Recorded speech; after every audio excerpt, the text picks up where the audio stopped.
There you go. Whatever. This is cool. I would have 17 more cameras. I have a drone flying over. You just need the 360 right above you. Oh, the 360 would be perfect. 360-degree camera. I think that's going to be Josh's next investment. Yeah. Well, this is cool because this is your first time doing this. This is the first time I've done a podcast like this. So, Are we this live? is awesome. I hit Everybody's record. running live. All right. Well, I mean, we're live all over, and then Let's do it. so. This is my first time being a guest on a podcast. Thanks Cool, for reaching man. out. Yeah. How do you want to So- start? Well, let's just start with you. You know, I'm gonna go back. The way I do this podcast is I'm gonna go back and do an intro, and I'll kind of introduce you and talk about like all the things you've done and what you're up to and whatnot. But those are just kind of like the bullet points, right? Yeah. So why don't we just start by like talking about who you are, like. Easy enough. Ryan McCoy, born 1980, Everett, Washington. Youngest of 3. My brother's 5 years older. My sister's 10. Parents got divorced fairly young, but basically what that meant is I just had a lot of free time by myself. Playing in the woods, building forts, Legos. Let's jump forward. Okay. We could go on. If we start there, we'll be here. Well, I mean, where do you want to, yeah. This will be a 36-hour podcast. So I got material. Let's start with like, what do you do? And okay. And from there, why don't you just share Gotcha. what your dream is? Okay, so I'm an independent filmmaker, writer is my best. That's what I'm best at, but producer, close second. Right now, gosh, I have a lot of things. I work on it every single day from the second I wake up to the second I fall asleep. I'm a father. I'm a husband. So I work on that. I try to be the best husband I can. I owe my wife a lot. You know, she's supported me, and so I try to give back on that and be there for Canon, you know what I mean? Interact with them. Yeah, Josh and I started a production company about 3 years ago. We've had our successes, our rises and falls. We just got back from Sundance for our 3rd year. It's our 3rd year in a row. And finally, I talked about this. I think I talked on one of my Anchor podcasts and Josh, I haven't even told you or shared this with you. I had the idea 3 years ago to go to Sundance a week before Sundance hit. It just came and I said, Josh, I think we should go to Sundance. We want to play with the big boys. You got to go where the big boys are. Josh was like, cool, okay. We drove out there, right? You have no idea what we're doing. Nothing. No contacts on. I mean, I'm slipping door guys $20 bills, trying to find. I mean, just street hustling, right? Every gas station we stopped at, we started in flip-flops, shorts. Right. Yeah. So fast forward a year later, okay, we produced, we had a good year. We felt like we were on a rise. We go to Sundance again. We have a kind of an in now, we're familiar with it. We were invited to a couple things. But this 3rd year, because of all those investments, because of investing in going to Toronto Film Festival blind, off of just go, 3-year investment. And we're finally this year going to reap the rewards of going all 3 years in a row and showing our faces. You know what I mean? Because somebody might go 1 year and they're like, oh, okay, yeah, I did it, but I didn't get anything from it. So what's the point? And then there's a big shift. Like we'll get to it. Like what happened for you? Because your story is super interesting. Yeah. But prior to the big shift, the last 2 years when you went to Sundance, what were the movies what did you do? I've never seen a movie there. No. Oh, I mean, I know that you made. I didn't take any movie there. I just went there to go literally network. But you've been making. I mean, I've seen.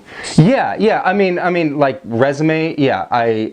The only thing I have, I guess, big thing would be, I wrote and produced a movie called Evidence. It's a found footage horror movie.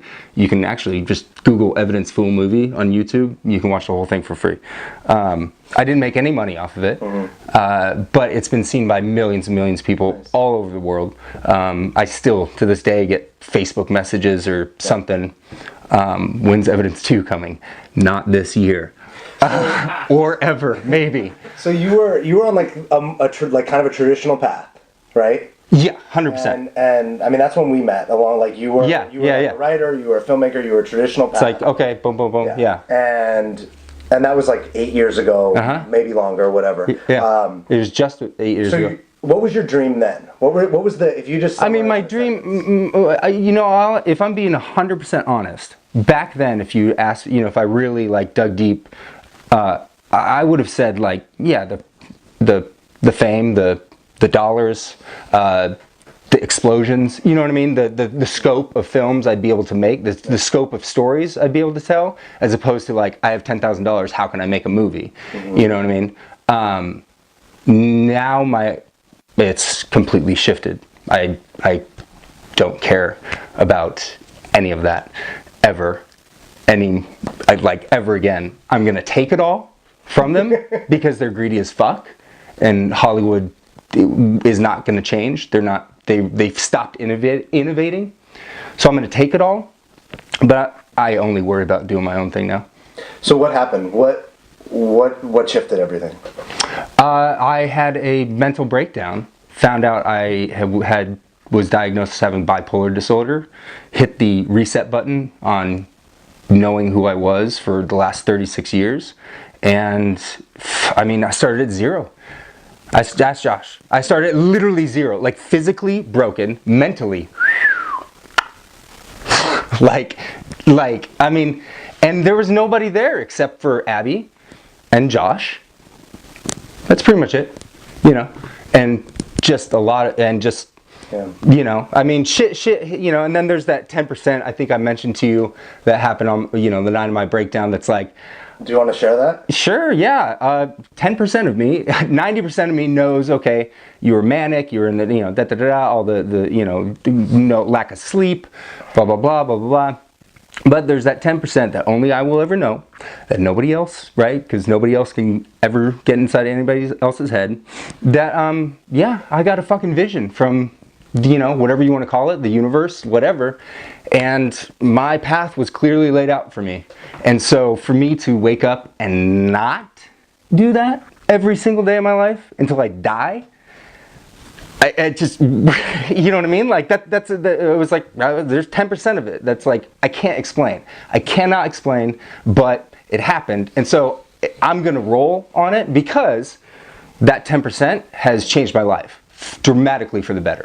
Like happiness, like I didn't even know what happiness was before, you know? We talked about this when we talked on the phone. I don't think it's weird. Like I don't think anyone would choose to say, hey, I want to find out I'm bipolar or have something like diagnosable. Yeah. But I mean, I had, you know, I broke. I want to say I hit, like I believe life slapped me across the face and was like, wake up. Mm-hmm. You can't keep living the way you're living. You're going to get to the end and you're going to be super unsatisfied. You're going to be miserable. You actually are right now. And so for me, it was an emotional break. Like I have to change my life. Mm-hmm. This just isn't working. And I think you, me, and since you made that shift, how great have things been going? Like let's just talk, you know what I mean? Like your real dreams of what you've been trying to build and what you've been trying to do, like they start happening. Well, I think what's cool about and look, some people it happens in a car accident, right? I have a friend, oh yeah. It could be like you get cancer and you realize like how valuable your life is. It doesn't actually matter what the moment is. No. But life gives us these moments. I think that life is, I've been saying this a lot lately. We think that we get to choose whether we go right or left. I think that your right or left are presented to you based on the way you've chosen before and lived, but life pushes you right or left. And when you get pushed right or left, then it's about who you're going to be when life pushes you right or left. So you could have the moment you had, I could have the moment I had, and you could have just kept going. You could have just been like, oops, I'm fucked up now. And I could have just been like, oh, I had that moment, but I'm just going to keep going back. We actually get to choose who. Well, actually, you know what? No. Well, I mean, in theory, yes, I could have. Yeah. But a lot of people do. In actuality, no. Like, my wife was like terrified to leave me alone with our child. Yeah. Do you know what that means? No, I mean, I don't know if you have kids, you can probably, you know, but it's like afraid to leave me alone. Afraid. And oof, I didn't tell you, but I told Josh, or maybe I did, 3 weeks. It was like 3 or 4 weeks after that. And like we had finally started to get back into, you know, my wife and I rhythm. She's working because she fucking supports all of us. And so, yeah, like 3 or 4 weeks, whatever, the cops showed up. Long story, I'm not going to get into it, but like I fucking panicked. pure like PTSD. Like I went back there and I fucking bawled my eyes out the rest of the night, pissed that that happened, that had to happen, that I have this, you know what I mean, this weakness, you know, I guess, to, you know, and so it really took the legs out from under me when it happened, but it also like, okay, this is something I have to focus on every single day.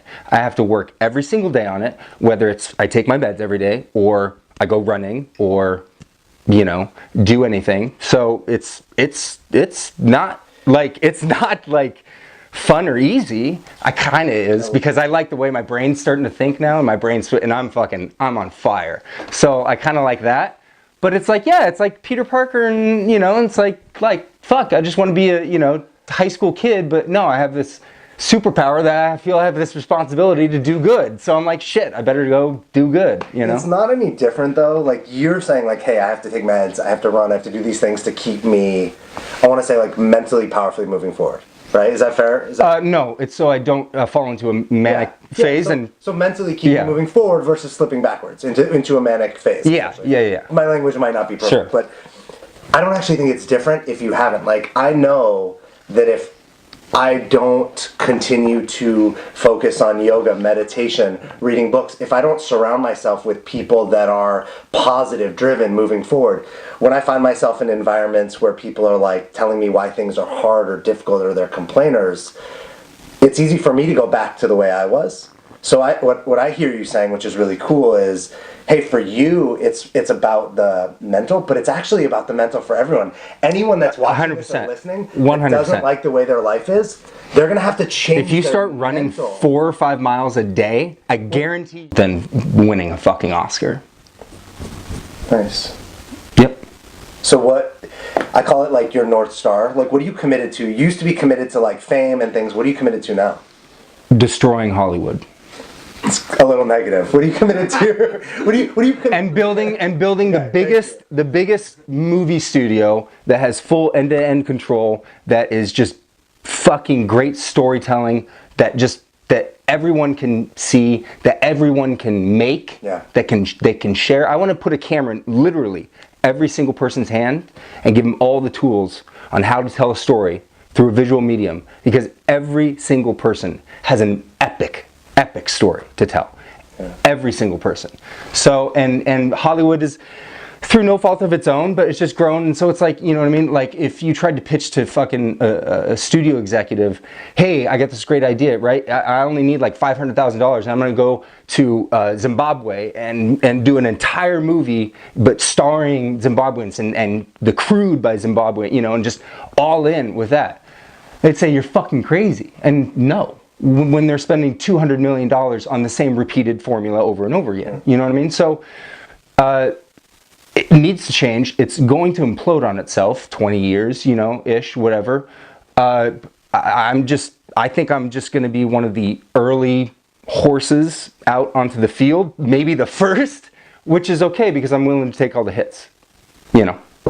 So how did you, I'm gonna use a word that you might not, I'll say what it is so you get it, because I don't know that anyone even listening will get what it is. How did you really enroll, that's the word.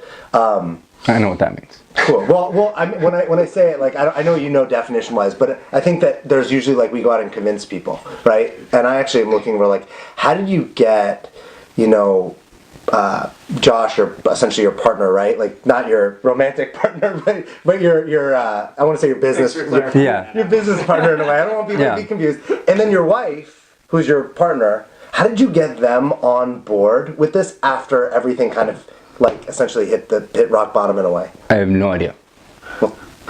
I have no idea. I don't know why anybody would listen to me. I'm serious. I'm dead serious. My wife, you know how crazy she is? I haven't had a paycheck in 3 years. And she still, every day is like, go get him, kid. You know, I'm like, so what the fuck? But think about it. Like, what is it that what did you do? Because I'm a believer that you created that. She wouldn't have done that for any random person. Like you. Oh, no, we were meant to be together, for sure. Yeah. And how did you create that she has this belief in you, clearly. Yeah. So how did you create that? It's the universe. We were meant to be together. That's the only reason I can explain it. Okay. 100%. I mean, I fell in love with her like first kiss, like boom, like meant done. This is it, you know. She took a little bit longer, but has there ever been a moment where she was like, "Can you just like go get a regular job"? Not in the last 3 or 4 years, which is incredible. Yeah, and you guys have a son. Yes, which makes it even more incredible. Yeah. She's and so what I've started to learn is like true. So you want to talk about motivation? Why I do stuff? Yeah. I need to change the world. B, I fucking need to start giving back to people because I've been a selfish, person my entire life that I need and thought I've given back, but not truly what it truly. And it doesn't have to mean financially. Doesn't have to mean anything. Literally, just like, hey, I'm there for you. You know what I mean? Like anything you need, because most people, is what I'm starting to find, need a lot of help.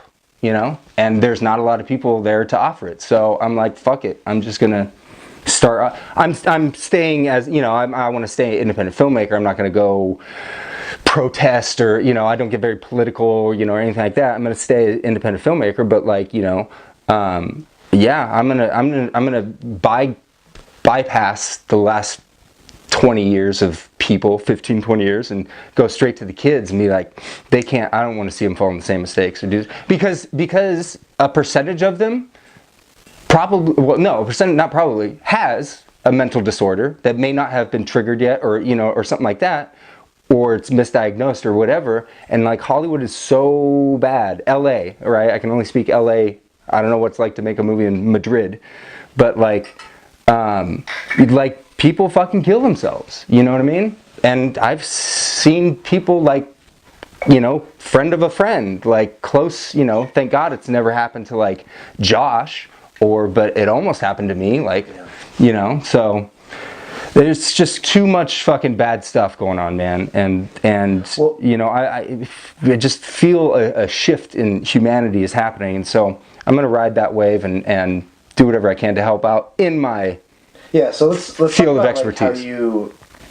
Let's talk about how you used to make or used to write or used to make essentially how you used to be creative versus how you are now, because I don't know where I read it or I heard you say something, but you were like, I used to take like basically a formula and plop like something else into it. Like it was a horror movie with like this. Oh yeah, that was an easy way, take like, and I've written some really great scripts, but like one is Cujo, but with a vampire, right? Yeah, that's it's like simple, you know what I mean? Because the horror movies, in that genre at the time, that's why I was writing a lot of, were just so like over. Oh, bugs. Prime example. I came up with that? Birds. Yeah. Right? Oh, I'm gonna remake Hitchcock's Birds. And Abby always has like the best ideas. She always has that one idea, And I'm like, so I just need to, I can't do birds, and I don't know, snakes has already been done. Like, and she's like, what about bugs? I'm like, you call it bugs, and I was like, that's genius, So did you guys make that? We're going to very soon. You wrote the script? Oh yeah, it's all done. And we could roll cameras in 2 weeks. I'm so prepared. But no, over Sundance I found a DP. Here's the cool part. I'm going to give a little plug for myself and for Bugs. All female cast. Okay. Female DP, female composer. Haven't gotten production designer, costume designer, makeup. Don't want to sound like a, sexist or whatever, but might be female, also. My wife is going to co-direct it. Right, I'm gonna direct it, but I've already directed the movie like a million times in my head that I don't have, and I've done all the prep work that it's like I don't really have. I'm already moving on. Yeah. So I want to use this as a platform for her, give her a foundation of like, okay, and kind of run her show and still my vision very much, but like, and I'll run the set and stuff like that. So I'm really excited about that, because that's and that you want to talk about how my mentality changed a year ago? No. Be like, no, I want the fucking credit. You know what I mean? I want people to say written, directed by a Ryan McCoy film and be like, that guy's a fucking genius director. Now I don't care. I truly don't care. I just want to get these stories out, and I'm finding it more exciting and more fulfilling to like give, let other people, kind of build off of my work. You know what I mean? What about when you're writing now? Do you write every day? No, so after my breakdown in March, one of the ways I recovered was through writing. I wrote 6 screenplays, 6 that are like go into pre-production ready. Just did a ton of writing, and yeah, so that's how my writing changed. I started to get really deep, really personal. There's one in particular. It's I wrote a trilogy, and the third one, it's like the son of the character in the last one, and that's the most truest. You want to know what I'm kind of like, what's kind of going on in here? Like, read that screenplay or watch that movie one day, because that kid, he's like 25. It's just, that's me, man. It's just so much me. We'll speak to that then. What is? It's me. It's me prior to like opening. Dude, I put it in there. I put it in there. Like, I can feel it in your space. Like, the energy is palpable. I love that character. Love that character. But so speak to like actually what it is to be like in your space, in your mind now.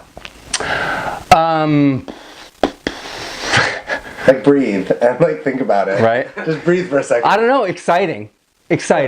And I think that's why people like Josh believe in me and support me. Can we ask him? Yeah. Wait, what was the question again? What has you still be here and like be by his side, stand by him, support him, and like still believe in what he's doing? Oh, it's so. First of all, we were friends before that, of course, so anytime a friend needs help, I'll always be there to help him. But it's just, like you said, the energy. It's intoxicating. And with all this shit that we tried our separate ways, and we dealt with so much shit here and false over here. We had so many people promise us the last 2 years, oh no, we signed things to get stuff done, and then everybody backs out or doesn't come through. And it's like, but no one has the energy if you talk to somebody and the knowledge, actually. Because either in Hollywood, they're either BSing you or the exact opposite, or they know what they're doing, but they don't know how to get there. And it's just, if you talk to them more than 5 minutes, if you can get a word in every now and then. Yeah. But it's cool. Hold on. But what has you stand by him, though? Ryan? Yeah, like, why him? Because you could go do what you're doing with anyone. I would say, may I guess? No, because it doesn't let you talk. So I know, it's a big problem. But why? Like, in a sentence or two, why him? Good question. I believe in him. That's exactly what I was gonna say. That's they believe me. Yeah. Like, I say what I'm gonna do, and they say, I think you probably pull it off. You're just crazy enough. Well, that's an amazing point, because anybody that did anything worth anything in this world, there was a little bit of crazy, and I don't mean crazy as in like actually like put you in a thing and lock you up, but like there was a belief that something that was possible that 9 out of 10 other people would have said that's not possible. And what every single one of those people will say, they had an amazing core group of people around that supported them, and they couldn't do it on their own. Yeah. I'm just discovering that. Yeah. So that's why I say exciting, because where am I in 5 years, 10 years? I'm going to be at the top of a pretty tall mountain. So what's the, you said before, if I wanted you to actually pin it down like really specific, you said it was like break down Hollywood, I'm changing your language a little bit, but what's the actual thing? If you close your eyes and I don't have all the things figured out yet, but basically I'm going to build, right, because social online community, right, that's only, only going to grow, okay? It's never going away, it's not a fad. So I want to build... Social media is not a fad? Right. That's not a... You didn't know? I want to build a community that is B to C. I want to eliminate the middleman, right? So I just want to kill the middleman in Hollywood and in filmmaking. And in that, that's... For people that aren't in the film world, what's the middleman in the film currently? I make a movie. Yeah. I want it to be seen by you. Mm-hmm. Right now, well, now I can, but like before, I couldn't just make a movie and show it to you. I had to give it to someone else who then took money from me because they had the platform to show you. Like what? Like the theaters? The theaters, DVD, VHS tapes, whatever. that platform. People on social media don't know what VH stands. That's where I started editing. They're square rectangles. They turn their like cassettes. They don't know what those are either. I started editing tape to tape. But so the platform is now gone, right? Because we have our phones. Sure. So and there was just a lot of white space. There was nobody online. I did a ton of research, YouTube, you know what I mean, watching a lot of content. I just didn't see anybody that was in it as an independent filmmaker, like what it means to like write, produce, sell, distribute, market, you know, shoot, like everything from beginning to end. It's a huge, massive, long process. And you get a 30-minute BTS video on your DVD extras. It doesn't show you shit. It just shows you the glitz and the glamour. Look how much fun we're making, or fun we're having making a movie. I mean, it is fun. I love it more than anything. But it's like, no, I don't like. I never want to wish somebody like as to be an independent filmmaker. If that's your passion and that's your thing, well, then you need a lot of fucking help. And so, you know, especially if you're up and coming. So what will it be? What do you see it becoming? So we take that middleman out, and now we have our phones, right? So already I could like go outside and make a, you know, I actually made a short film. We could make a movie right now. With your chickens outside. We are making a movie. Yeah. Right. So yeah. All right. Great. So that's why I like Snapchat. Because it's like, that's how I used to make movies. That's how I start and stop. But if we all can do this, if we essentially give the power, look, I'll make a silly analogy. But if everybody can be in the NBA, who cares about the NBA? It's terrible. Because it's like, there's too many people in it and the talent gets like washed away. So how does it actually stay, how does the quality stay up if anyone can make a movie or a show? Because the people will tell you. People will either watch it or they won't. Period. So if you suck at it, you should probably do something else.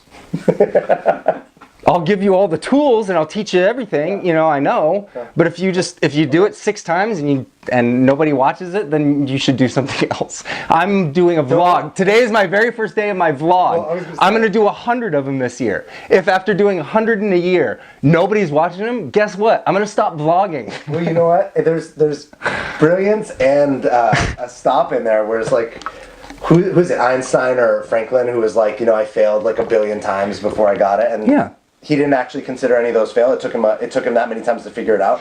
Which I say that because who's to say that your 101st vlog that you stopped? Oh, right. If I quit, isn't the one that actually has. And I think that's a huge lesson because we don't actually know. True. I don't believe in failure. I think failure is when people stop. Like, it's when people quit. You can fall off your bike every single day and it's not failure until you actually put the bike in the garage and never ride it again. I'm blowing those. Yeah.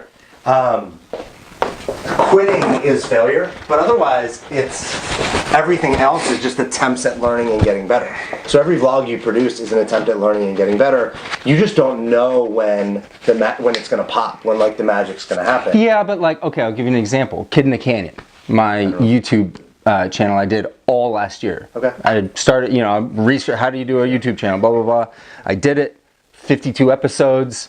I mean, you know, I paid for marketing, so like it looks like I have views, but they're not organic. And it's like, I kind of lost like the inspiration, you know, the motivation until just 2 days ago, I found myself doing, I rediscovered why I started making these little movies in the first place. Because I made like 30 on my phone. I shoot them all on my phone, cut them on iMovie.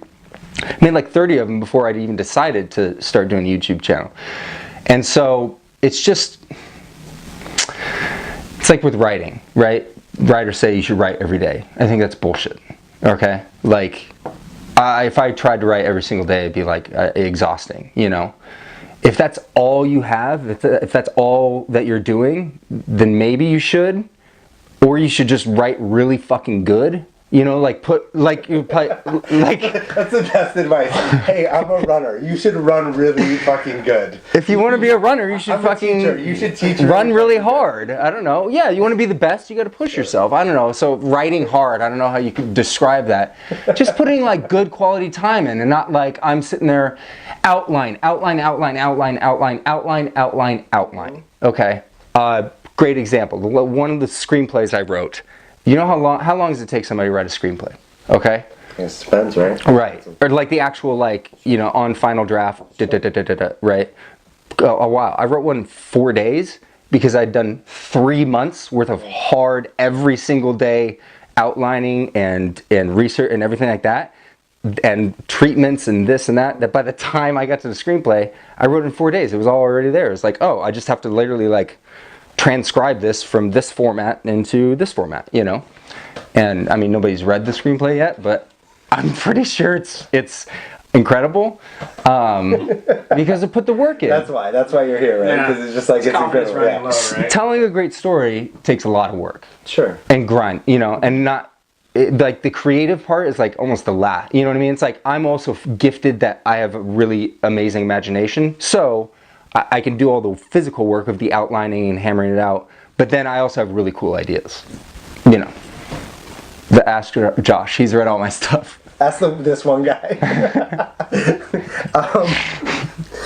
By the way, I'm going to try to tag up Josh Boyer. I'm going to put his info right here.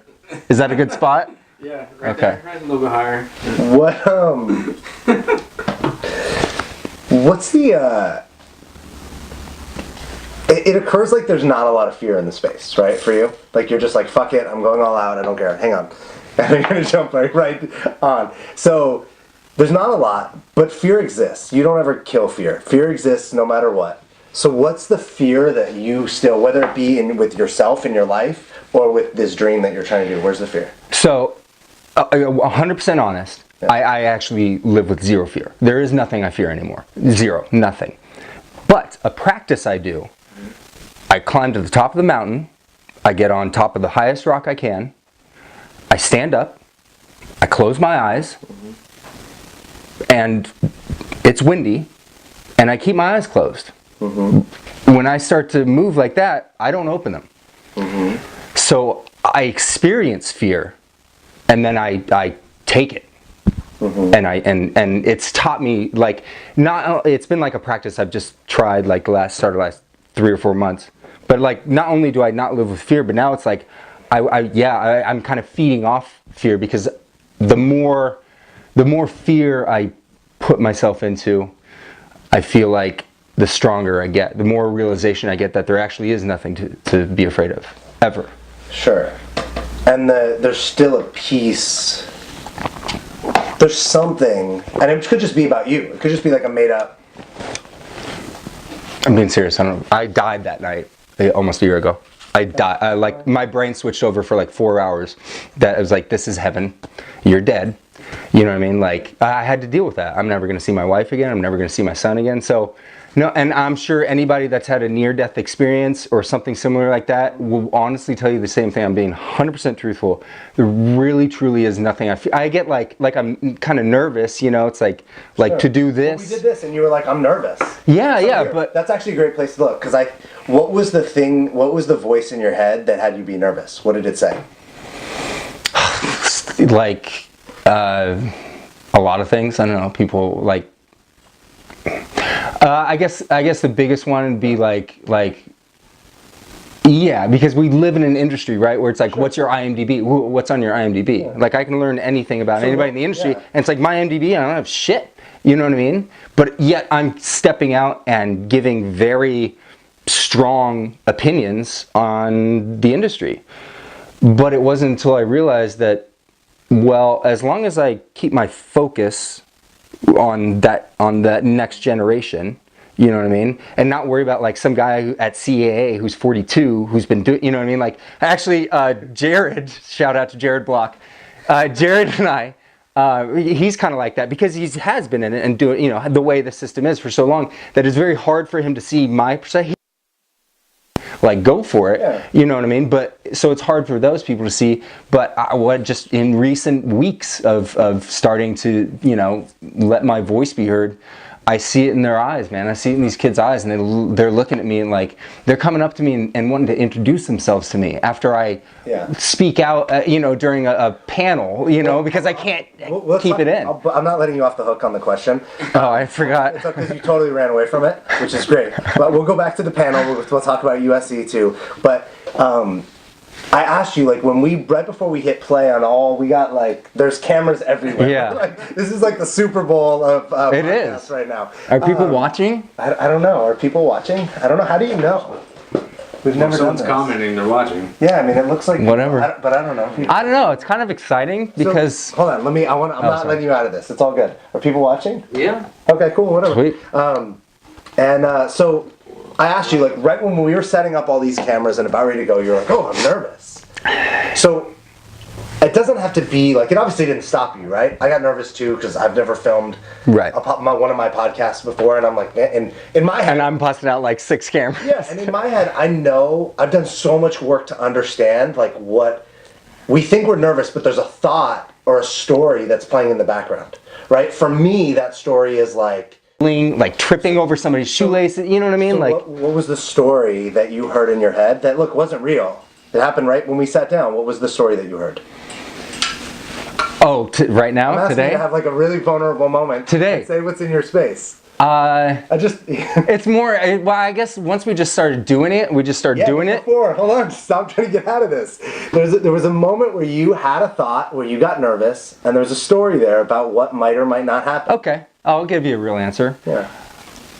Thinking back to everyone who's ever known me, ever, and them finding out that I'm not the same person, or maybe, Nice. oh, this explains like why Ryan, you know what I mean? And I'm thinking like ex-girlfriends and like, you know what I mean? People I've wronged, like shit like that. Like I'm going all, so that's, yeah. But then in the macro, like, all right, well, there's 7.3 billion people, you know what I mean? Like, who cares? Sure. And that's, Right. but for, the people that are listening to this and people that are watching this, everybody does what you just did. Everybody somewhere in their life has a moment where they think about all the people, right? Their current friends, their past friends, their family. Essentially what you said is like, what are people going to think, right? And yes, in a logical sense, who cares? But in a human being like who we are, that's a lot, right? Like that actually is something I know, like think about when filmmakers or when actors or filmmakers like don't watch their own movies. Right, yeah. Because that's probably based around something like that too.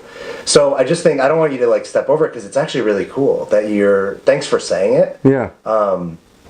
That's the point of And I'm actually curious, like, I mean, this is my first time Facebook Live, Instagram, you know what I mean? Like, I'll probably get comments and so, you know what I mean? Like, well, that's the point of this. We were talking about like when I showed up here, we were talking about insecurities, and all insecurities are based on some like belief about probably what other people are going to think if they whatever, and it's all made up. And once we step into it, just like we did, then all of a sudden it melted away. Yeah. So I think what's a lesson here, and people can take whatever they want from any of this, right? They might think we're both. Right, I forgot. We're like, you have your whole thing too. People can think we're nuts, like, and it doesn't matter. Who Sure. cares? But I'm like always looking for people to get value, and this is value, right? Because your story's valuable, and there's people that will connect to it. But the value that even in a moment of like just sitting down, this story came up, and we just stepped through it, and everything's fine. And we're doing this, and everything's fine.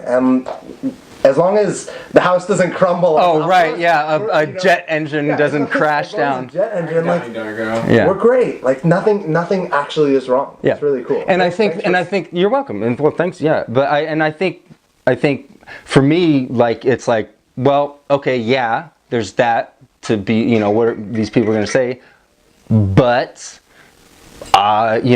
I could hit one random, you know what I mean? I mean, the message could hit 1,000 other people, or you know what I mean? So it's like, you got to outweigh the, benefits and benefit risk thing, whatever isn't there saying from that? Well, I think what the whole thing that you've been doing from the start, and is just you followed a message that you got. That's not from up here. That's like from in here, from somewhere bigger. Yeah. And I think that, to me, that's the gold in all this, is like we all get that. Some of us get it in like a sign on the road that like points to something, or a car accident, or a near-death experience, or somebody presenting them with an opportunity, whatever. There's a million things. Yours happen to come in a really specific, like, and really emotional, dramatic fashion. but you're trusting yourself and having faith in something bigger that this is actually right. And it doesn't matter if it works or it doesn't. You're just like, hey, this is right for me. You're right. And that's all that matters. Yeah. And really and cool. like and thinking much more long term, like, you know, like, all right, I'm gonna attack this. I've been saying like a year, you know, I'm gonna attack it like hard for a year and turn my back on Hollywood this year and see how it goes. But I got a feeling that it's gonna keep going. You know what I mean? I because it is like very freeing and very like kind of cool in a way. You know what I mean? And like just being at Sundance and just seeing people's reactions of like, dude, if I could like hit a room full, you know what I mean? If I could get a room full, if I could get a stadium full, if I could, you know what I mean? Then you're going global, and so that's cool. Well, people listening and watching don't know what happened at Sundance. So like you kind of told me before that you were on like a panel. Why don't you? Okay, like the thing that, yeah. I mean, nothing has like come from it yet. You know, you got to follow up and stuff. Like, okay, so Friday morning, there's a company called MoviePass. If you haven't checked them out, do it. They're are getting a lot of momentum. They're doing a lot of good things. They had a panel with Elijah Wood and his production company, his team. And I was hearing them talk, and it was a very intimate setting, and I was hearing them talk, and Josh was there, and we were like, they're like eating the same shit that we are, you know, having the same troubles, like getting the movies they want made. You know, it's like, well, it's not gory enough, or it's like, no, it needs to be PG-13. You know what I mean? They're like, well, but it's a fucking good story. Like, hello. This is Elijah Wood. It's Elijah Wood, yeah. And you have your face is Elijah Wood. And I whispered to Josh, I'm like, dude, I'm like, I gotta say something. I'm like, I feel the fire in my thing. And this guy, Barry Johnson, who I was supposed to have a phone call with today, but I ended up doing that. He might have called, I don't know. He like spoke out something, right? He's African American, so he was kind of bring that, and I was like, you know, like if he broke protocol, like I'm gonna break protocol, and I went on this rant of just like, why is it that you guys are all correct? We are everyone in this room is in full agreement that like the system fucking sucks and needs to change. Yet, why isn't it happening? You're Elijah fucking Wood, right? And I get probably could theorize why he wouldn't, you know, it's like, it's Elijah Wood, he's been in the industry since he was a kid. Is he going to be the one to step out and be like, fuck you, Hollywood? You know, it's like, no, maybe, but, you know, but probably not. And so, but everybody agrees it needs to change. And so I was just like, I don't know, I feel like that fire to lead that charge. And from that, like MoviePass pulled me aside on the stairs, like, oh, just your passion was so great, you know, or want to come to our party Sunday night? Yes, you know.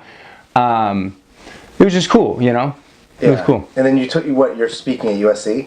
And then yeah, so I did a big thing. I'll get this out of the way. It's like my cheesy, like, you know, like YouTube celebrity crush right now is, you know, Gary Vee, and so I like watch him all the time. He was the one that's like, you want to talk about being pushed off the ledge? When I was like, saw him do his shit, I was like, and motherfucker backs it up with just hard knowledge of knowing, you know, knowing what he's good at. So I reached out to about 20 different universities in Southern California, LA and San Diego, offering to give a free talk, and got a hit for it's a business fraternity, Delta Kappa Alpha at USC, but I mean they're nationwide. They have things, but it's all, and it's male and female, but all in the School of Film, you know. And so yeah, it was supposed to happen today. They had recruitment week last week, you know, whatever, the kids in college and busy and stuff like that. So it'll happen though. So what is what's been the biggest obstacle so far? For what? In doing what? In you moving forward in this vision that you have in this dream. What's the biggest thing that you're like? I mean, it's pretty fresh. Sure. So. What's the biggest obstacle you faced in your career? Honestly, just like maintaining some sense of like financial stability, or like, you know, like being like present, you know, as a husband and a father. You know what I mean? Yeah. That's the biggest one. Yeah. That's it. Everything else is just work. You know what I mean? It's like I'll put the work in. Well, there's always something, right? Like it doesn't matter if it's like time, money. Everybody has something that's in the way. So yeah. What has you wake up every day and like put one more foot in front of the other to keep doing this big audacious thing that you're trying to do? I love it. I'm doing like I'm like manifesting my own destiny. You know what I mean? Mm-hmm. And through support, like I'm not working for some. And he's manifesting your destiny. Right? Yeah. But so that's I wake up and once I wake up, I'm up. Boom, done. I don't even. I drink a cup of coffee, but just because I want something warm, it's super watered down. I don't like run off of caffeine. Surprisingly enough. No caffeine. Yeah. That's why I drink so much, just to bring me down. So that I wake up happy as fuck. Yeah. You know, truly happy as fuck. What do you? Let's pull off of you and. Yes. Sorry. No, you're fine. Oh. About people that are actually listening, people that are watching. Now or forever. Forever. It's cool, people right? That are actually up to something that either have had some sort of mental stop. Let's just call it that. For what advice would you give them on continuing to pursue the thing they want in spite? Because a lot of people would have stopped. Oh, I have this thing, and it doesn't even have to be mental, right? Oh, I lost my hand, I can't do the thing I wanted. Sure. But whatever it is, like let's just say physical, mental, what advice would you give somebody to help them continue to move forward and not let their circumstance stop them? Believe in yourself, that voice inside your head that only you know, that just listen, you gotta listen to your gut. You gotta, that little voice that says, ooh, wouldn't it be cool if, you did own the biggest movie studio ever made or built ever, you know what I mean? And destroyed the rest of them. Wouldn't that be cool if you got to do that? Like, listen to that voice. Listen to that voice. The destroy part is the part that I have to. I'm like, it's killed people. Look, hey, you want to go on record? Look at fucking Harvey Weinstein, motherfucker. Yeah. That guy was at the top for 25 years and was a piece of shit. And people are still afraid to fucking mention his name. Yeah. I'm not. You know what I'm saying? Like, so no, Hollywood, goodbye. Movies for the masses, right on. I didn't have any clue that this. We haven't spoken in like 4 years, 5 years. Dude, get me talking. That's what I found I've learned is like the more I'd like talk about it, fucking I love it. I take a second because I think it's always been obvious for you. What about somebody who's stuck wherever they are and they don't even know, they don't hear that voice. They don't know what they want to do. What'd you give them? Then you just start doing anything, like they say writer's block. To go to writer's block, you just start writing anything, and I've never experienced that, or because I don't think I write like traditional writers, but literally, like, dude, and you, okay, I'll stay as a filmmaker. Let's say maybe you're in, because I'm going to stay in that. I'm not talking about, whatever. Take your iPhone or your smartphone and just go film a story of a butterfly that you see outside your window or something. And you'll start to get creative and you'll start to sink in, and then you'll come up with a cool shot, and then like, oh, I'm going to practice slow-mo, and then it's together, and then you have a little story. Then you can share it with somebody physically by showing them, or you can put it out online for the entire world to possibly see. And when one random person in like, Cleveland likes it or comments on it, it makes you feel good and makes you want to do it again. So it's like I took 3 weeks off over Christmas, didn't do anything with film, nothing. Mm-hmm. And when I got back, I was like, Ryan and I sat down, I was like, I don't picture doing anything else. So there's really no like, oh, we're going to go halfway or we're going to go this far. It's like, no, we're going to go the whole way and continue.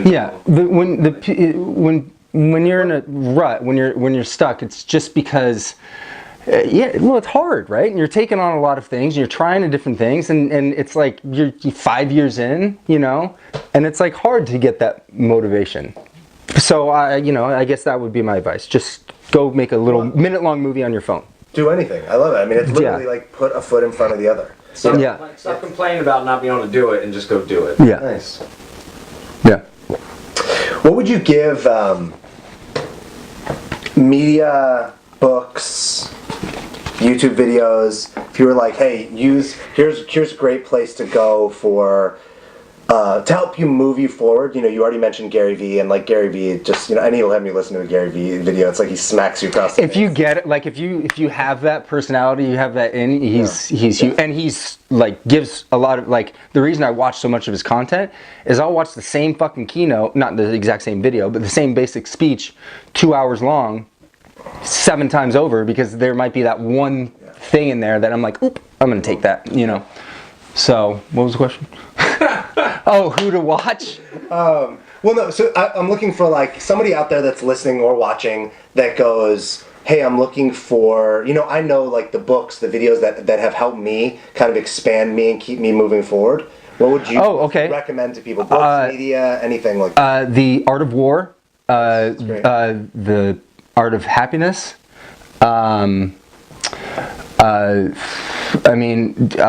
The Holographic Mind. I read, if you're bipolar, have any mental disorder, read An Unquiet Mind.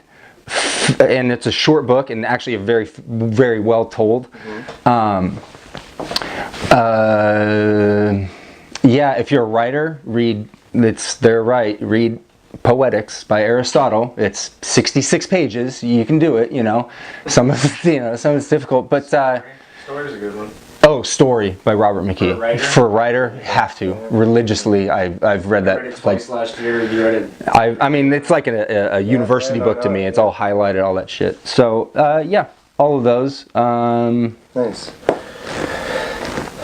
Is there anything else that you feel like, you know, there's so much happening over there? You can feel, like, I literally can feel it. What, anything else that you need to say to feel like you actually let all this out and, That's interesting. To like wrap it up, to be complete with this conversation. To be complete, yeah, to be complete, I think this is 50 for the streaming stops. Oh, there we go. A minute 50? No, that's my last question. Okay, perfect. Anyway. So, That's awesome. So, I think, take away from this, right? I don't know, this was a lot of fun. Thank you for reaching out. I appreciate it. I'm enjoying tasting all of this and experiencing it for the first time. I'm fucking super excited. Yeah. And so I'm just going to keep doing it, you know what I mean? I'm still super early on, but I'm just going to keep doing it and see where it takes me. Well, thanks so much for the vulnerability to actually talk about the thing that happened to you, the bipolar, the break, how it impacted your relationships with your wife, your son, your partner. Yeah. I just love that. What it's like for you. Thanks for having like I'm gonna say crazy, because like thanks for having such a big dream that people will literally go, this guy's nuts and this is impossible. Because like I'm not connected or tied to whether you do this thing or not. The scary part is I already see the path, but I just have to execute it. But it's if everybody was willing to actually dream like that, yeah, like we would be living in a completely different world, and people would be happy, and people would have energy like this, and people would be excited to get out of bed. People wouldn't be shooting the results are irrelevant. You know, we don't get to control every little detail, but we do get to like have the dream and try to get there and lay everything out on the table. Yeah. So thanks for the vulnerability, for sharing it, for going for it, and thanks, man. I appreciate it. Yeah, this was great, man. I appreciate it. Viewers alone. So. Hey.